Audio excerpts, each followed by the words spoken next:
I'm Commissioner Nancy Jester, and welcome to Nancy Jester Reports for Tuesday, April 4th. Before we get into what happened in our meeting today, I will let you know, give you a reminder that the Water Billing Town Hall is tomorrow, Wednesday, April 5th at 6:30, Maloof Auditorium, so we'll see you there.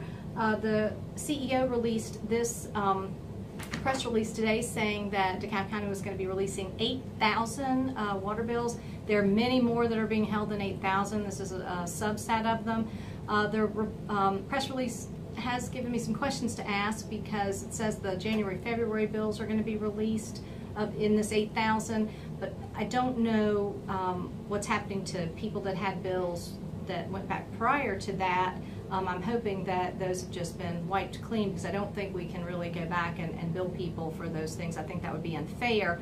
So, and I'm concerned, are we going to hit them with a March bill very quickly after? So I do have some questions about this, and hopefully we can discuss this at the town hall or through correspondence with the CEO's office. But that just came to us, and that's out in the public now. So we did have our committee of the whole meeting today, where we receive presentations and go over our agenda for our board meeting where we vote next Tuesday. We had a presentation first from a group about the DeKalb Film, Music, and Digital Entertainment Work Plan and Budget for a commission and an ordinance in DeKalb to try and streamline and promote DeKalb for filmmaking, music, and digital opportunities. And it is worthy to note there's quite a bit of economic activity that the film industry generates and the entertainment industry generates in Georgia. It's the especially since the 2008 Georgia Entertainment Investment Act, it created a tax credit, and now we're in the top 3 nationally for locations to make films and in the entertainment industry. And it has a $2.2 billion direct spend, $7 billion economic impact on the state of Georgia. So it's just interesting to see some of those numbers and things we can do to be film friendly in DeKalb. So I continue to work on this as we go forward. So we went over various procurement items, most of which were deferred to committees, and we'll talk about that in a second. Let's see, we did get an agenda item that would have small increases to the rates for summer camp and after school programs. I think it had been 14 years since there had been any change in those, so some small changes coming there. We made a number of appointments, and that was pretty much our agenda for the committee of the whole. We'll vote on all those things next week, but we just reviewed them. We did work in committee today. We had a pretty robust Public Works Committee meeting. We had a number of procurement issues to discuss there. We had some big contracts that we reviewed so that we can recommend approval to the full board for next week. Let me just go over the highlights. The largest ones were design build services for the Rock Ridge Road water main replacement project. That's a multi-year project, and that's over almost $22 million. Also a design build for gravity sewer rehabilitation, and that's a $28 million project, as well as a major gravity line capacity restoration project. Also multiple year, which is about $7 million. So those help us reach our goals for consent decree, and so that we can restore capacity to the sewer system where we need it. This is an interesting map of the sewer basins, and in red the places that will be where we will be doing the restoration work. And just so you know, so we have different basins go to different wastewater treatment plants. This side goes to Pole Bridge, this piece goes to Snapfinger, and this basin is basically the northern third of the county. We have intergovernmental agreements where some of the flow goes to RM Clayton plant in Atlanta, and some goes to Big Creek in Fulton, and some goes to Gwinnett. So the top third doesn't flow to a DeKalb plant. So a lot of people don't realize that. We did our 90-day look ahead for where we are in the procurement process for a number of the projects, because we need to stay on top of where we are with our consent decree, because we have deadlines with the federal government that we have to meet. So that's important. And we looked at current construction as well.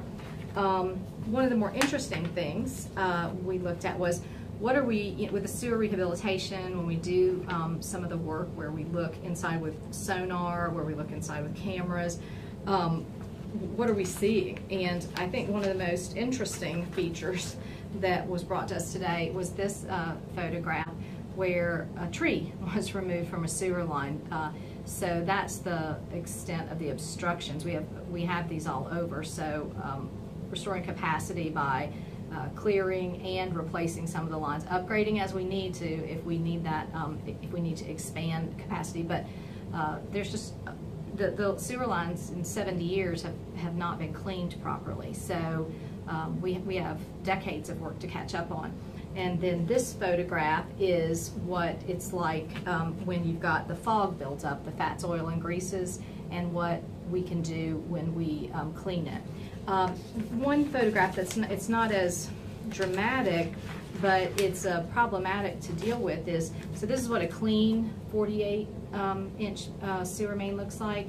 And this is one where you've got about 20% sediment at the bottom. The problem with the sediment is that it becomes cement-like and very difficult to remove. So that process is very difficult. We got a great update in PWI about what we're doing there. So we had our finance committee meeting. I chair the finance committee.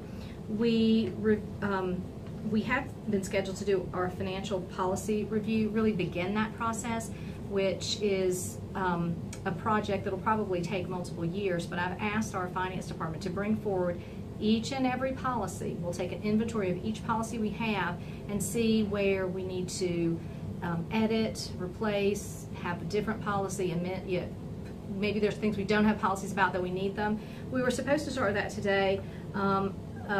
Unfortunately, that's hung up in some sort of administrative review in the CEO's office, but I have been assured that we're going to be moving forward on that. Next week, I'm going to meet with the interim CFO and the COO to jumpstart that, because I don't want us to get any further behind on that. I anticipate the first policies we'll review will be investment policies, but we'll get a full inventory of them. So we also continue to track our audit findings and how we are mitigating those. And we did receive this report from the interim CFO. She did a good job with this, talking about where we were. Now, a lot of these findings that we've had are going to happen again in 2016, because the findings for the 2015 audit weren't really given to us until because of our own fault in DeKalb not having our act together. These findings weren't given to us until October of 16, so some of them couldn't be rectified for 16, so we'll see them again, but it is my goal that 2017 can produce a clean audit with no findings at all. So some of the findings also relate to other constitutional offices like the sheriff and the court system, and so we'll continue to track compliance there. The biggest thing are our doing our adjustments for accruals, that not being done timely throughout the year, as well as reconciling your cash balances. That is now being done every month properly. They've caught themselves back up from 2016, so we aren't going to have any problems getting that information timely to the auditor going forward. And we identified some policy opportunities and some reporting opportunities here, because how we can look at metrics for how quickly invoices and payables and receivables get through the system, so that we can track that and see how efficient our finance department and other departments are operating relative to their payables, as well as create reporting opportunities to the board for our capital assets. We haven't been tracking our capital asset inventory as well as we should be. So those are just some issues we talked about today, tracking where we are with those findings. And just something to note, on the 10th, so next Monday, the audit for 2016 will begin, and we are in a much better position to give the auditors our balances and all the data, because we've cleaned a lot up now for 2016, and we're on the right track for 2017. So That's where we are for today, April 4th, and stay tuned for the next edition of Nancy Jester Reports.